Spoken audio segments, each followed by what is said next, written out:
Hello दोस्तों आज हम बात करेंगे महिंद्रा थार की प्राइस की। ऑन रोड प्राइस इसका क्या है, अलग अलग सिटीज़ के बारे में हम बात करेंगे और बात करेंगे अगर आप किस्तों पे लेने की सोच रहे हैं तो आपको कितने की पड़ने वाली है और कितने रुपए महीने की किस्त आपको देनी पड़ेगी। देखिए दोस्तों, सबसे पहले हम बात करते हैं दिल्ली के बारे में और महिंद्रा थार के मॉडल्स के बारे में, ठीक है। उसके बाद हम बात करेंगे अलग अलग सिटीज़ में इसका क्या प्राइस होने वाला है।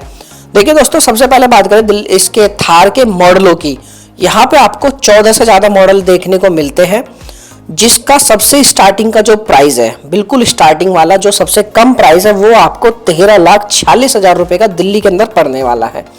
और वहीं बात करी जाए धीरे धीरे टॉप मॉडलों की, तो सबसे महंगा जो मॉडल है इसका वो पड़ने वाला आपको 20,68,000 रुपये के आसपास, ठीक है। अब इसके हम जो सबसे सस्ता जो प्राइस है, यानी कि सबसे कम वाला जो मॉडल है, उसकी दिल्ली में अगर बात करी जाए तो 13,46,000 रुपये का है, जिसमें 11,25,000 इसकी एक्स शोरूम प्राइस है। और वहीं बात करी जाए इसके रजिस्ट्रेशन के तो 1.5 लाख के आसपास इसका रजिस्ट्रेशन का चार्ज जाता है और 55,000 का इंश्योरेंस होता है और जो है अदर चार्जेस भी होते हैं थोड़े बहुत, तो वो 13,000 के आसपास है। टोटल जो अमाउंट है वो आपकी 13,46,000 रुपये के आसपास आपको पड़ती है। वहीं अगर बात करी जाए कुछ और सिटीज़ की, तो जैसे मान लो आप जयपुर में रहते हो तो आपको 13,50,000 के आसपास वो जयपुर के अंदर पड़ेगी, सबसे सस्ता मॉडल थार का। लखनऊ में 13,13,000 के आसपास पड़ेगा। अहमदाबाद में आपको जो पड़ेगा वो 12,87,000 के आसपास पड़ेगा। अगर आप मुंबई में कहीं रहते हैं तो 13,62,000 का। पुणे में 13,62,000, हैदराबाद में 14,19,000, कोलकाता में 13,24,000 और बेंगलोर में 14,14,000 रुपए के आसपास आपको पड़ेगा। तो सबसे महंगा जो मॉडल है, आपको सबसे सस्ता वाला मॉडल भी सबसे महंगा कहाँ पे पड़ने वाला है? हैदराबाद में 14,19,000 के आसपास आपको पड़ेगा। और सबसे सस्ता जो है आपको वो अहमदाबाद के अंदर मिलने वाली है 12,87,000 रुपये में। क्योंकि अगर हम अहमदाबाद की बात करें तो अहमदाबाद में जो है आपका एक तो रजिस्ट्रेशन का जो चार्ज है वो सस्ता होता है और इंश्योरेंस जो है वो भी आपका सस्ता है, ठीक है। इसी वजह से ये आपकी अहमदाबाद में थार जो है वो सस्ती है।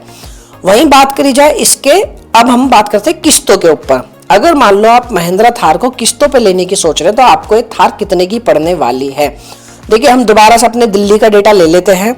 अगर हम दिल्ली की बात करें तो आपको जो थार है वो आपका जो बेसिक, बिल्कुल अगर हम मान ले जो किस्तों का जो सिस्टम होता है, आप यहाँ पे अपनी स्क्रीन पे देख सकते हैं। किस्तों का जो सारा खेल है वो आपकी डाउन पेमेंट के ऊपर डिपेंड करता है। जैसे आप मान लो अभी 3 लाख 3.5 लाख रुपए के आसपास आप जो है डाउन पेमेंट करते हैं, ठीक है। मान लो आप हमने यहाँ पे 3,50,000 रुपए की डाउन पेमेंट हमने कर दी, ठीक है। तो आपकी जो किस्त है वो 21,000 रुपये 168 21,000 के आसपास आपकी किस्त बैठने वाली है 5 साल के लिए, ठीक है। अगर हम मान लो इसको 4 साल के लिए करते हैं तो आपकी जो है 25,000 रुपये के आसपास बैठेगी। और वहीं 3 साल की बात करें तो 32,000 रुपये महीने की किस्त आपकी बैठने वाली है। अगर हम यही डाउन पेमेंट को अगर हम इसको बढ़ा देते हैं, मान लो हम इसको कर देते हैं 5 लाख रुपए, ठीक है।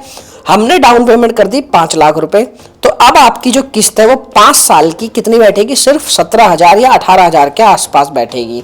तो ईएमआई का जो सारा खेल है वो आपका बैठने वाला है आपके डाउन पेमेंट के ऊपर। इसलिए आप ईएमआई के ऊपर वीडियो ना ही देखें तो ज़्यादा बेटर है। अगर आपको फिर भी कोई क्वेश्चन आते हैं तो आप मेरे को कमेंट करना, मैं आपके सारे रिप्लाई जरूर दूंगा, ठीक है। और सबसे थार का जो बेस मॉडल है उसका प्राइस जो है वो दिल्ली में मैंने आपको बता दिया, अलग अलग सिटीज़ में बता दिया। बाकी लगता है आपको कोई क्वेश्चन छूट गया है तो भाई आप मेरे को कमेंट करना, उसके रिप्लाईज आपको जरूर मिलेंगे। तो ये वीडियो हम यहीं ख़त्म कर रहे हैं। Bye bye, thank you.